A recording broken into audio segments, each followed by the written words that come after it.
Kami juga mendorong kepatuhan kepolisian, aparat kepolisian pada prinsip HAM. Kita meminta kepada Kapolri untuk memastikan seluruh jajaran kepolisian bekerja sesuai dengan standar HAM. Komnas Perempuan juga mendorong agar menempatkan kembali fungsi-fungsi Tentara Nasional Republik Indonesia di bidang pertahanan dan tidak perlu lagi mencampuri urusan keamanan sipil. Kita tahu bahwa kemarin pada saat penangkapan besar-besaran, peserta yang paling banyak ditangkap adalah anak-anak. Tentu saja ini adalah bagian dari kelompok rentan yang perlu penanganan dan layanan pemulihan yang spesifik dan berbeda.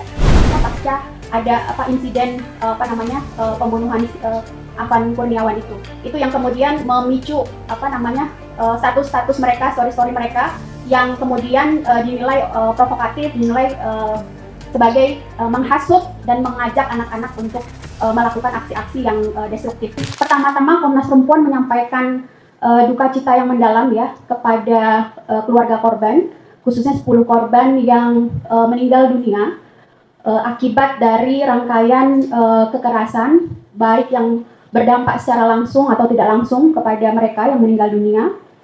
Lalu kemudian kami juga menyampaikan keprihatinan dan solidaritas kepada masyarakat yang warga yang mengalami luka-luka, baik warga sipil dan juga aparat kepolisian. Pada saat yang sama tentu saja Komnas Perempuan menyayangkan terjadinya perusakan fasilitas umum dan juga penjarahan yang tentu saja sebenarnya bisa dicegah dan bisa ditangani sedari awal gitu, tapi pada akhirnya tetap terjadi dan pada akhirnya akan menambah penderitaan masyarakat yang sebenarnya situasinya saat ini juga sedang tidak baik-baik saja. Nah, Komnas Perempuan nanti akan menyampaikan temuan-temuan kami dari hasil kerja tim yang dilakukan selama 2 minggu belakangan ini. Dari kita membentuk itu di tanggal 25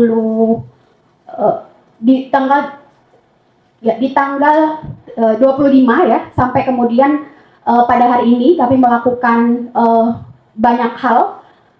Nanti temuan-temuan dari apa yang sudah kita lakukan akan disampaikan secara bergantian oleh Ibu Dahlia Madani dan juga Ibu Ratna Batara Munti. Saya persilahkan mungkin Ibu Dahlia dulu, lalu kemudian Ibu Ratna.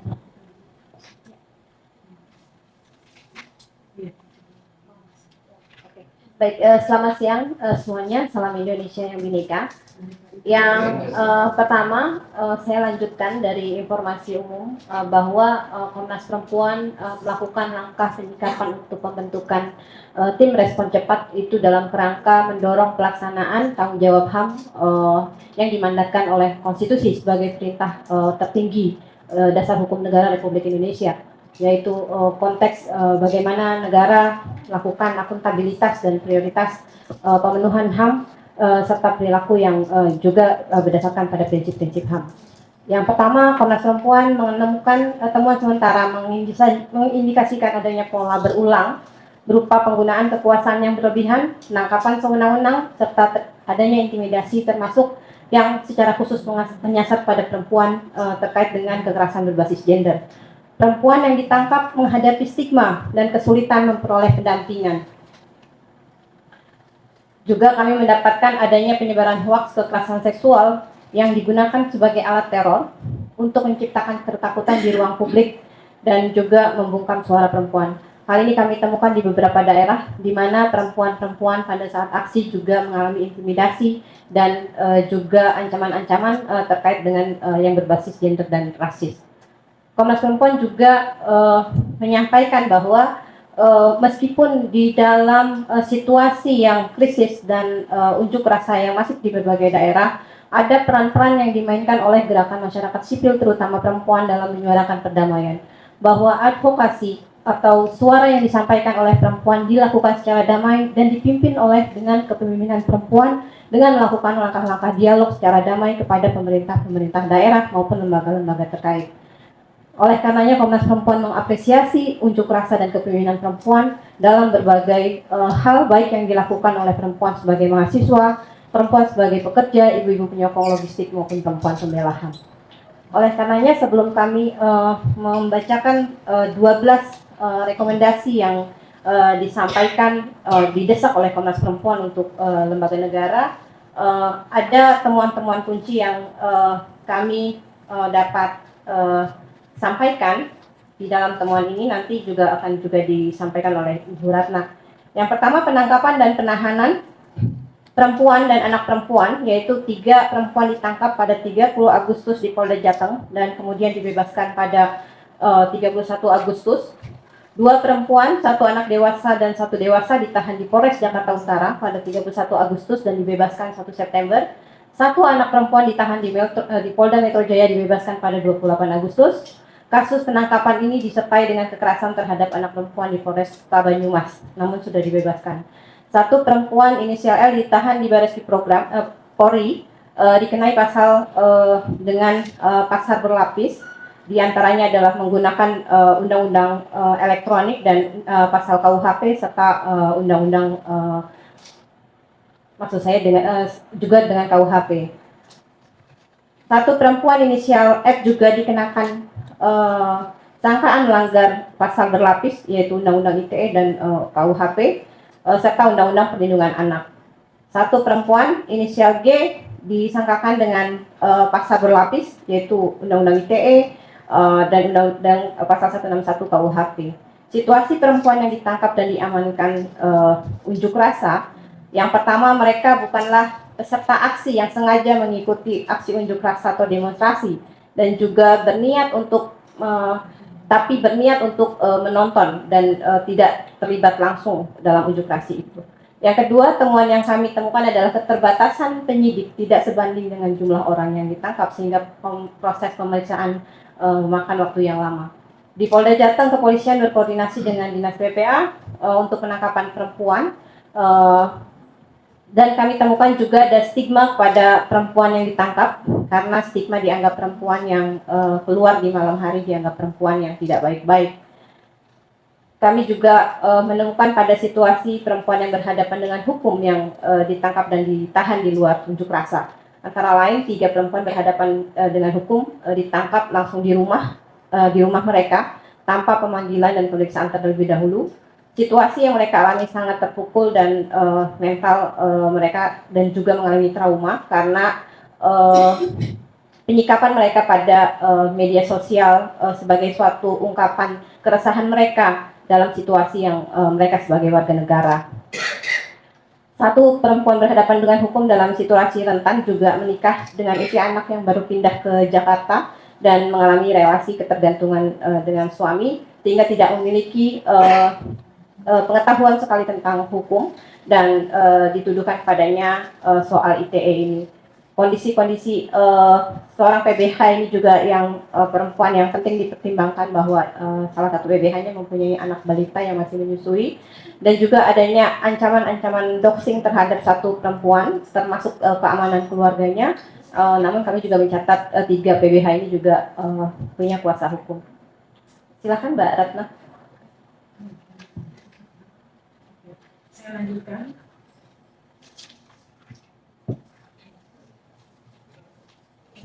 Ada rumor terkait kekerasan seksual, ditemukan 4 informasi pemerkosaan beredar di media sosial, yaitu di Jakarta Barat, Jakarta Timur, Jakarta Pusat, Solo, dan Surabaya. Setelah diverifikasi, tidak terbukti.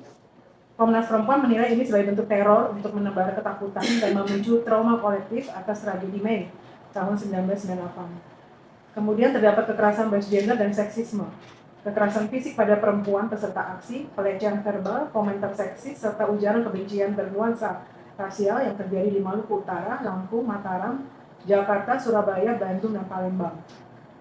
Selanjutnya penangkapan sewenang-wenang dan sweeping terjadi di kantor Stekham, Solo, Semarang, sekitar kampus, juga di berbagai kota, Jakarta, Jateng, Surabaya, Yogyakarta, NTB, Kediri, dan Sulut. Terbatasnya akses pendampingan hukum dan keluarga saat proses awal setelah penangkapan. Pada pemeriksaan awal mereka yang ditangkap diperiksa tanpa pendamping hukum hampir di semua daerah.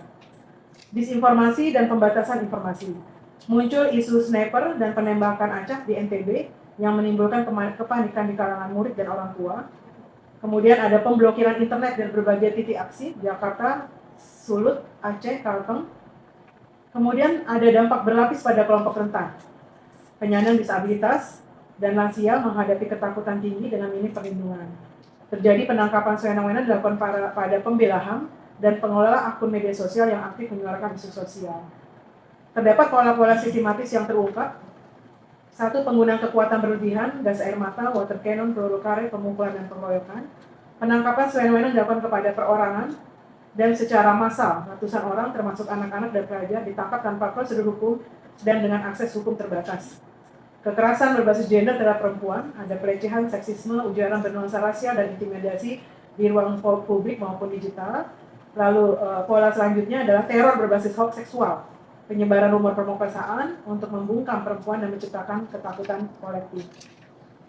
Pola selanjutnya adalah pembungkaman suara kritis, aspirasi, dan ekspresi kemarahan masyarakat yang kemudian dianggapkan atau dituduhkan sebagai bentuk penghasutan maupun provokasi. Stigmatisasi dan narasi kebencian, yakni isu sara, penggunaan isu sara dan label penyusup atau provokator dipakai untuk melegitimasi represi oleh aparat. Selanjutnya, dampak berlapis bagi kelompok rentan, perempuan, anak, disabilitas, dan lansia yang menanggung trauma, stigma, dan hambatan akses terhadap layanan hukum maupun layanan pemulihan. Kesimpulan, pola-pola sistematis yang ditemukan dari rangkaian pemantauan merupakan pola berulang yang terjadi dan dilanggengkan dalam penanganan aksi massa yang dilakukan oleh aparat penegak hukum. Tindakan represif aparat bukan hanya melanggar hak konstitusional warga dalam menyampaikan pendapat di muka umum, tetapi juga merupakan bentuk teror yang secara khusus menargetkan perempuan dan kelompok rentan, mempersempit ruang demokrasi, serta memperdalam trauma kolektif masyarakat. Saya akan tambahkan dari hasil temuan singkat tim respon cepat Komnas Perempuan, kami mendesak 12 rekomendasi nanti yang akan dibacakan secara garisnya juga. Jadi dari 12 rekomendasi tersebut, yang pertama, hentikan praktik represif negara. Negara, terutama aparat kepolisian, perlu segera mengakhiri penangkapan sewenang-wenang, sweeping yang meresahkan masyarakat, termasuk segala bentuk teror dan ancaman kekerasan seksual. Yang kedua, lindungi hak warga negara dalam menyampaikan pendapat. Negara wajib menjamin setiap orang berserikat, berkumpul, menyampaikan pendapat secara damai tanpa rasa takut, termasuk di ruang-ruang digital sesuai dengan mandat konstitusi dan standar HAM. Yang ketiga, mendorong kepolisian untuk mempertimbangkan pembebasan 3 perempuan berinisial L, F, dan G yang masih ditahan saat ini. Kondisi mereka menunjukkan kerentanan yang dihadapi perempuan berhadapan dengan hukum, mulai dari keterbatasan pemahaman hukum, posisi ketergantungan dalam keluarga, hingga peran ibu sebagai yang mempunyai anak balita. Situasi ini menimbulkan dampak psikologis dan sosial berupa trauma, stigma, doxing, serta ancaman terhadap keamanan keluarga yang seharusnya menjadi pertimbangan penting dalam mencari penyelesaian yang adil dan manusiawi.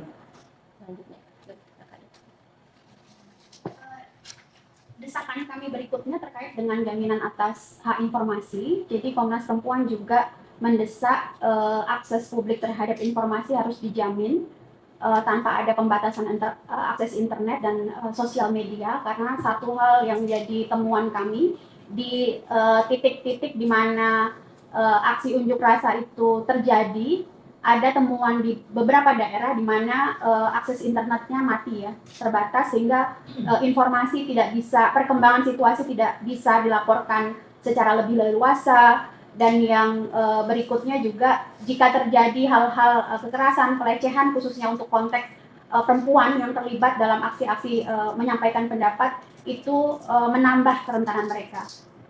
Kami juga mendorong kepatuhan kepolisian, aparat kepolisian pada prinsip HAM. Kita meminta kepada Kapolri untuk memastikan seluruh jajaran kepolisian bekerja sesuai dengan standar HAM. Kita tahu bahwa sebenarnya Polri sudah memiliki banyak peraturan-peraturan, SOP-SOP yang sudah mengadopsi dan merujuk atau sekurang-kurangnya mengarah pada prinsip-prinsip implementasi standar hak asasi manusia, dan kita berharap standar itu, perkap itu, SOP itu bisa diimplementasikan secara konsisten.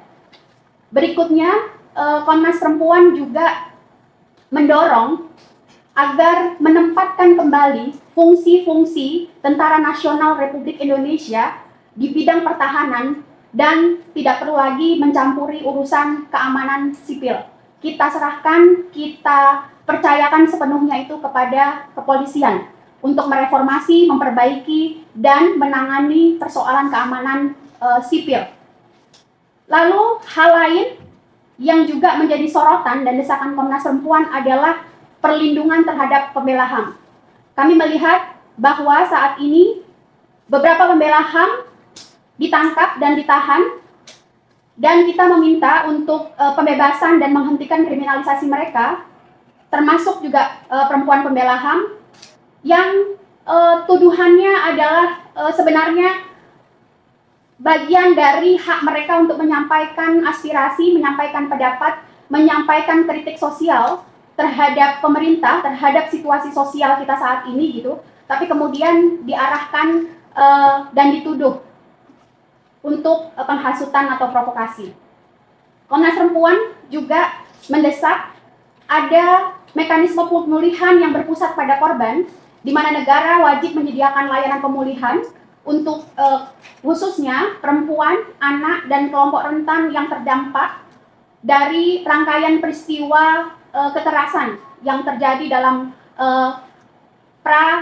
saat aksi dan pasca aksi unjuk rasa, yang dia mencakup aspek fisik, psikologis, hukum, sosial ekonomi dengan pendekatan yang responsif gender dan kelompok rentan. Kita tahu bahwa kemarin pada saat penangkapan besar-besaran, peserta yang paling banyak ditangkap adalah anak-anak. Tentu saja ini adalah bagian dari kelompok rentan yang perlu penanganan dan layanan pemulihan yang spesifik dan berbeda.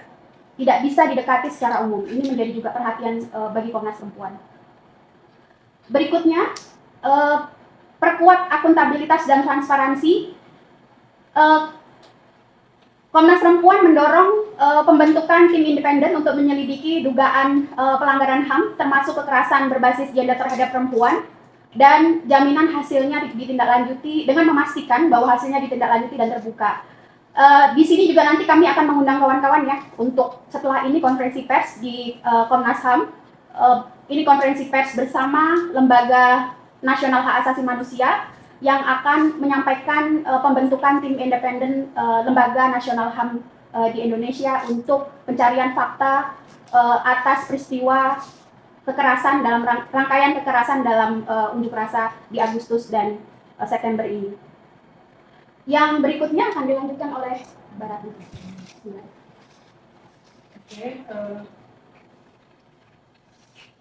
Kami juga meminta perbaikan tata kelola pemerintahan. Pemerintah bersama DPR RI harus menjawab tuntutan publik dengan langkah nyata yang menunjukkan akuntabilitas dalam penggunaan anggaran, pelaksanaan program, dan integritas pejabat negara demi memulihkan kepercayaan masyarakat. Penggunaan kekuatan oleh aparat kepolisian harusnya terukur dan proporsional sejalan dengan prinsip-prinsip legalitas, necesitas atau kebutuhan, dan proporsionalitas sebagaimana diatur dalam Perkap Nomor 1 Tahun 2009 tentang penggunaan kekuatan dalam tindakan kepolisian. Mendorong kepolisian untuk mempertimbangkan pembebasan 3 perempuan berinisial L, F, dan D yang masih ditahan. Udah ya. Dan terakhir, Polri agar segera membebaskan para tahanan yang belum ditetapkan sebagai tersangka dan atau melakukan penangguhan penahanan bagi tersangka secepatnya, serta melindungi dan yang penting juga menegakkan KUHP dan aturan perundang-undangan yang lainnya. Nah ini kami juga melihat tidak saja pada langsung perempuan yang berhadapan dengan hukum ya, tapi juga para tahanan yang lainnya yang tentu saja ini kita melihat ada kepentingan dari orang tua ya, ibunya yang menunggu anak-anaknya yang masih ditahan, itu juga kita pertimbangkan ya, karena tadi baru saja pagi tadi, siang tadi kita menerima audiensi betapa seorang ibu ya mengalami dampak secara tidak langsung ya, baik itu secara fisik maupun secara psikologis gitu ya, tiba-tiba menjadi sakit gitu ya, juga trauma dan stres ya karena soal penangkapan yang dilakukan kepada anak-anaknya. Dan juga kita menemukan bahwa penangkapan ini juga tidak melalui prosedur ya, yang sesuai dengan KUHP ya. Jadi ada yang didatangi di rumahnya gitu ya, dan itu langsung terbit surat penetapan sebagai tersangka gitu, SPDP gitu ya, surat dimulainya penyidikan gitu, padahal dia belum melalui proses penyelidikan gitu ya. Dan juga yang lainnya itu kan yang ditahan setelah berdasarkan pasal 9 KUHP setelah 24 jam itu kan kalau tidak ada statusnya dia bukan tersangka ya itu dia nggak bisa diteruskan.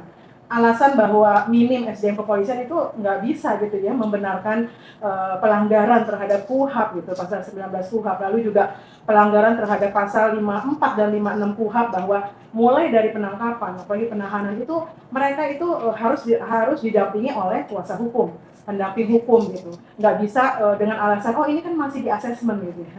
Jadi asesmen itu ya di situ justru adalah penentuan bahwa dia itu apakah statusnya sebagai saksi atau sebagai tersangka, dan itu penting sekali akses pendamping hukum itu diberikan gitu. Dan akses pendamping hukum ini bukan juga hanya kepada lawyer-lawyer yang sudah disediakan oleh kepolisian, tapi tentu juga lawyer yang memang juga memiliki perspektif HAM gitu ya, bukan hanya memberikan pendampingan secara prosedural gitu ya. Tapi mereka yang mengerti tentu saja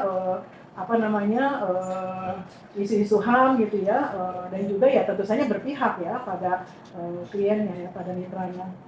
Saya kira itu tambahan dari saya.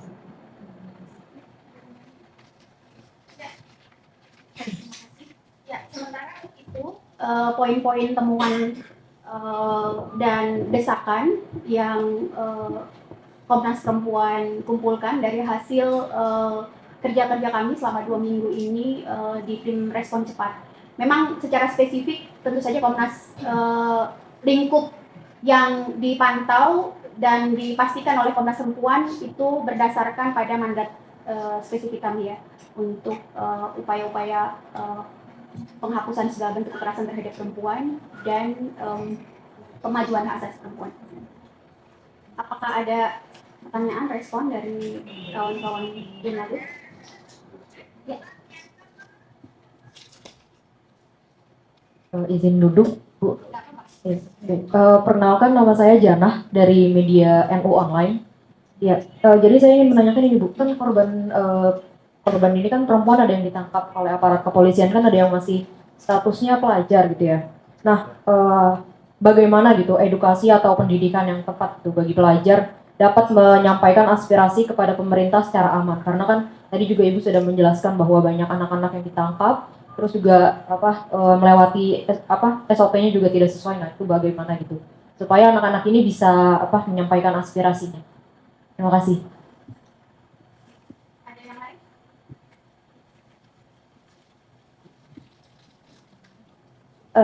Terima kasih sebelumnya Bu atas paparannya. Saya Oyuki, saya dari Tempo. Saya mau tanya Bu, ini kan masih ada sekitar ratusan demonstran ya yang ditahan di kantor polisi di berbagai daerah. Kemarin Wakapolri sudah bilang kalau Polri akan berkoordinasi dengan beberapa lembaga termasuk Komnas Perempuan untuk memastikan perlindungan hak para tahanan. Jauh ini apa saja sih yang sudah dilakukan oleh Komnas Perempuan untuk itu? Dan juga ini kan masih ada beberapa tahanan perempuan yang mungkin tadi sudah disampaikan, kebetulan karena saya tadi masih di jalan, itu pendampingan dari Komnas Perempuan terhadap para tahanan perempuan ini seperti apa, Bu? Terima kasih.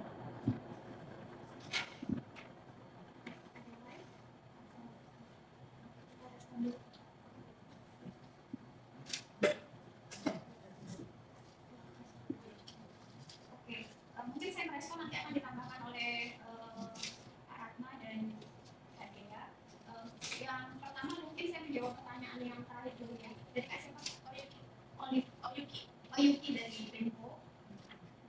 Iya benar, saat ini ya memang satu hal yang saya kira juga menjadi PR kita bersama, terutama juga di aparat kepolisian, tapi juga lembaga-lembaga yang memberikan pendampingan adalah kita belum punya data terpilah sebenarnya dari ratusan yang tertangkap di rangkaian 25, 28 dan setelahnya itu terpilah gendernya belum ada ya. Jadi yang diumumkan di konferensi pers masih jumlah data yang sangat umum, sekian orang yang ditahan gitu.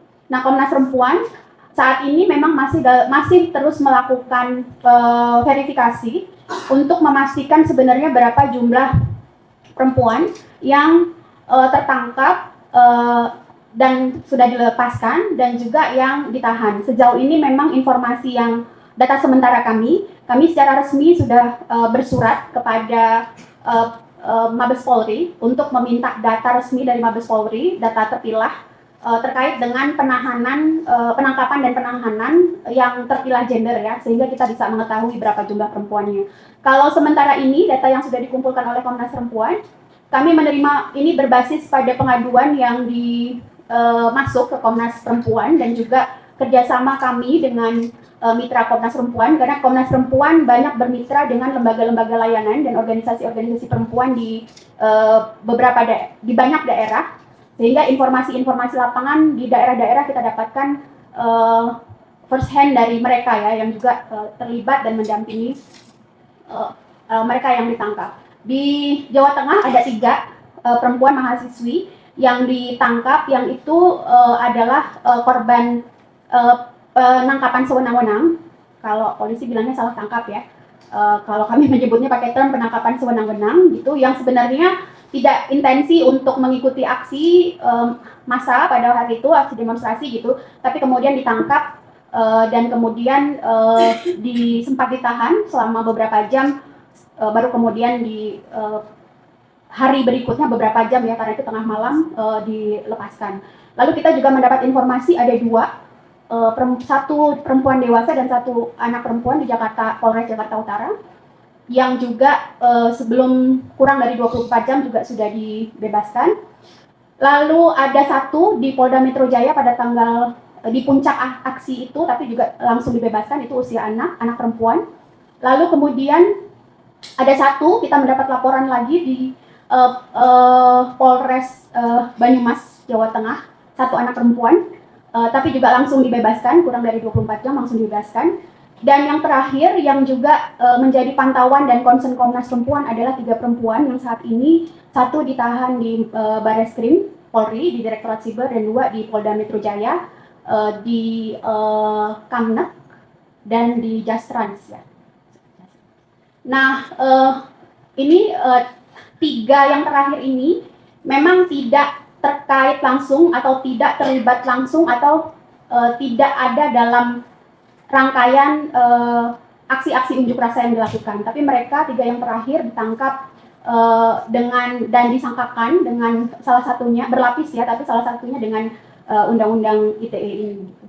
Langkah-langkah yang dilakukan Komnas Perempuan, kami sudah melakukan pemantauan, sudah bertemu dengan mereka. Tentu saja 1, memastikan bahwa mereka memiliki akses hukum, bantuan hukum yang memadai, hak-hak mereka sebagai tersangka juga bisa dipenuhi, dan tentu saja memastikan kondisi mereka meskipun ditahan itu dengan kondisi yang baik. Tapi tadi sudah disampaikan memang ketiganya terjerat saat berlapis KUHP, UU ITE, ada 1 yang juga dengan Undang-Undang Perlindungan Anak, yang kalau kita telusuri sebenarnya adalah bagian dari ekspresi kemarahan mereka gitu sebagai warga negara atas situasi yang terjadi, terutama kemarin titik puncaknya pasca ada insiden pembunuhan Afan Kurniawan itu yang kemudian memicu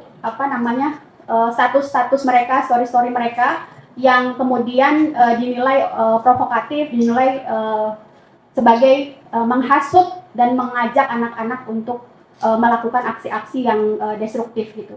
Nah, Komnas Perempuan sendiri sudah melakukan pemantauan. Salah satu desakan kita adalah kita mendorong agar kepolisian bisa mempertimbangkan untuk pembebasan mereka, memberikan penahanan sekurang-kurangnya kepada mereka, karena kita tahu bahwa sebenarnya ada situasi, ada kerentanan spesifik yang mereka alami, dan ada situasi-situasi eksternal yang saya kira kita tidak bisa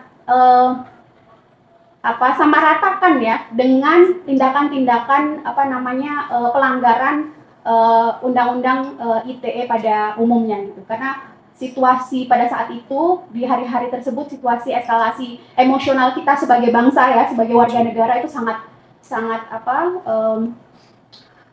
emosional, dan itu memicu dan saya kira itu adalah bagian dari ekspresi mereka menyampaikan kemarahan dan kekesalan mereka. Komnas Perempuan mendorong itu dan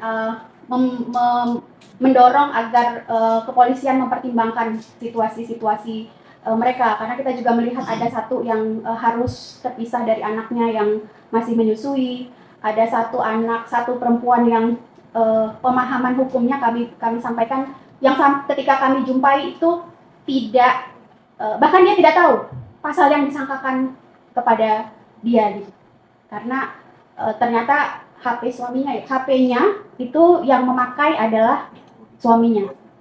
Ada situasi-situasi tersebut yang saya kira penting untuk dipertimbangkan. Mbak Ratna? Kami terus menanyakan ya kepada kepolisian untuk data keterpilihan gender. Dari kami kemarin turun ke Mabes maupun Polda ya, dan secara nasional juga kita sedang meminta informasi tersebut gitu ya. Selain itu juga kepada mitra-mitra tadi sudah sampaikan ya, kami mengunjungi LBHI, kami melakukan konsolidasi dengan teman-teman pendamping perempuan ya, baik itu misalnya forum pengadaan layanan maupun misalnya LBH Apik di beberapa provinsi gitu ya, untuk betul-betul memantau ya, mendatangi gitu langsung di Polda dan Polres di wilayah kerja mereka masing-masing untuk mendapatkan informasi itu. Jadi misalnya dari LBH itu juga sedang men-screening, ada pengaduan masuk sekitar 5-10, tapi itu perlu diidentifikasi lagi. Jadi kami juga dalam proses itu ya, baik ke polisi maupun ke masyarakat sipil untuk data terpilih gender ini. Nah, untuk yang anak, saya kira sepanjang pengetahuan saya tidak ada larangan anak ya untuk melakukan demonstrasi. Itu kan bagian dari ekspresi menyampaikan pendapat ya, itu dilindungi ya di Undang-Undang Perlindungan Anak nomor 35 tahun 2014 di pasal 24 bahwa anak memiliki hak untuk berpendapat dan didengar pendapatnya. Nah, masalahnya kan kenapa itu nggak dilindungi? Kenapa demonstrasi itu nggak diamankan? Kenapa yang disalahkan justru peserta demonstrasi gitu? Nah, itu harusnya itu menjadi kewajiban negara adalah mengamankan ya dalam setiap demonstrasi itu untuk tidak ditunggangi oleh kelompok-kelompok yang tidak berkepentingan kayak gitu ya. Dan saya kira kita harus melihat ya, mungkin kalau pelajar masih SD atau apa mungkin memang masih belum ini ya, tapi kita tahu kalau anak-anak udah SMA, SMP itu kan sekarang hampir rata-rata punya tahu informasi di medsos ya, mereka bisa belajar, mereka juga punya pendapat gitu ya, punya pandangan. Nah ini harusnya demonstrasi itu bagian juga wilayah yang harusnya aman gitu ya. Nah kenapa gitu ya, ini nggak pernah berhasil gitu ya dipenuhi oleh negara ini, terutama di aparat penegak hukum untuk menjadikan demonstrasi itu aman gitu. Bukan malah ada perempuan atau ya mama misalnya ya, yang ataupun juga mahasiswa gitu ya, yang misalnya menyerukan demonstrasi malah disangkakan sebagai provokator. Ini loh malah mengajak pelajar-pelajar. Loh kalau diajak pelajar untuk demonstrasi menyampaikan ekspresinya kan kenapa enggak gitu. Yang justru harus dipersoalkan mereka yang justru mengajak kerusuhan gitu kan. Yang tentu saja anak itu dia harus dibebaskan ya, kalau dia malah diajak-ajak itu artinya dia juga jadi korban provokasi gitu. Jadi harus dipisahkan provokasi untuk kerusuhan itu yang harusnya diinvestigasi, ditindak, bukan ajakan untuk menyampaikan pandangan, pendapat gitu. Itu sah-sah saja menurut konstitusi, dan anak itu punya hak ya, pasal 24 Undang Perlindungan Anak ya, untuk juga melakukan menyampaikan pendapat. Yang penting aman. Nah, aman ini harusnya juga dalam wilayah demonstrasi, wilayah menyampaikan di ruang publik gitu. Ruang publik itu harus aman bagi anak untuk dia bisa menyampaikan pendapatnya. Itu mungkin aman dari saya. Yang pertama, langkah juga yang dilakukan oleh Komnas Perempuan, kami mengirimkan surat kepada Kapolri untuk dibukakan akses langkah-langkah pemantauan yang akan dilakukan oleh Komnas Perempuan maupun nanti yang terkait dengan tim independen, baik pada para tersangka atau para tahanan, termasuk tahanan perempuan, di seluruh Polres maupun Polda di seluruh Indonesia, sehingga jaminan untuk pemenuhan hak konstitusional warga negara itu juga dapat dilakukan secara transparan oleh aparat kepolisian. Yang kedua, Komnas Perempuan juga meminta kepada kepolisian untuk tidak menargetkan aktivis sebagai target penangkapan, karena ada salah satu perempuan yang melaporkan ke Komnas Perempuan, dia juga dijadikan target penangkapan karena aktivitasnya sebagai pendamping atau ketika melakukan aksi unjuk rasa. Itu yang kami dapatkan laporan dari di Komnas Perempuan. Yang selanjutnya untuk pendidikan, sebagaimana disampaikan rekan saya, Ibu Ratna, bahwa pendidikan hak konstitusional itu sangat penting bukan saja buat pelajar, tapi juga para guru dan pendidikan seluruh warga negara, bahwa pelaksanaan mandat HAM itu juga menjadi tanggung jawab negara. Ketika anak-anak dan perempuan menyampaikan pendapatnya, itu merupakan hak konstitusional yang dijamin oleh warga negara, pasal 28E ayat 3, yang dijamin oleh Undang-Undang Dasar Negara Republik Indonesia. Oleh karenanya, ketika ada penyampaian aspirasi unjuk rasa, itu tidak diarahkan pada kesalahan-kesalahan sehingga membuat trauma, sehingga membuat ketakutan anak-anak. Yang justru diarahkan adalah bagaimana konteks unjuk rasa ini tidak terprovokasi pada situasi-situasi dimanfaatkan oleh pihak-pihak yang justru mengambil situasi protes, situasi sulit yang dihadapi masyarakat untuk memperbaiki akuntabilitas penyelenggara negara maupun integritas para penyelenggara negara.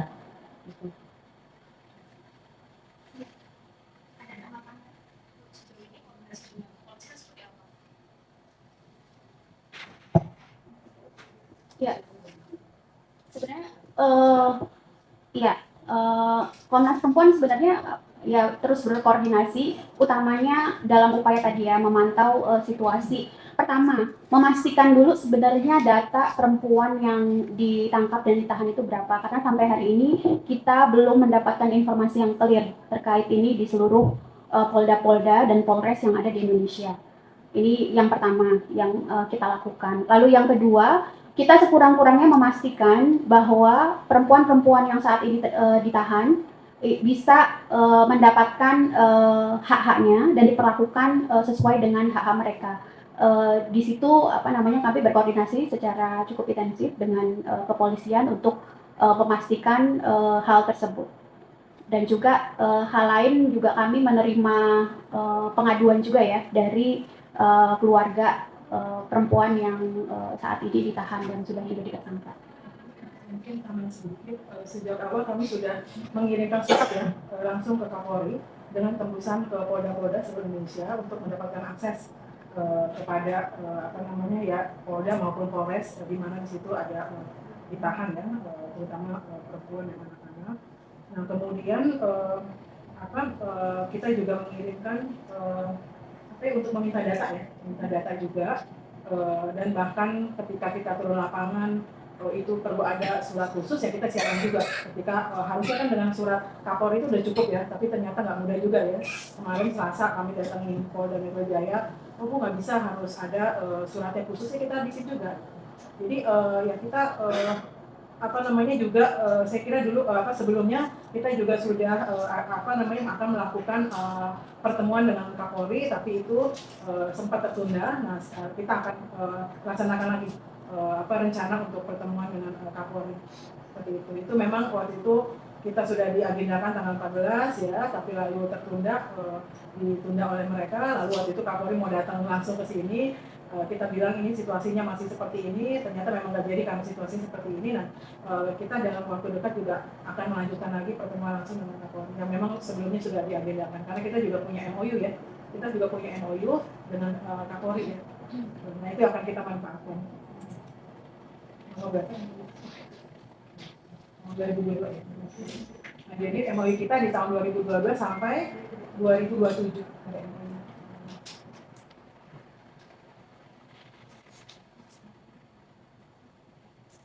Oke, gimana? Ada tanggapan lain?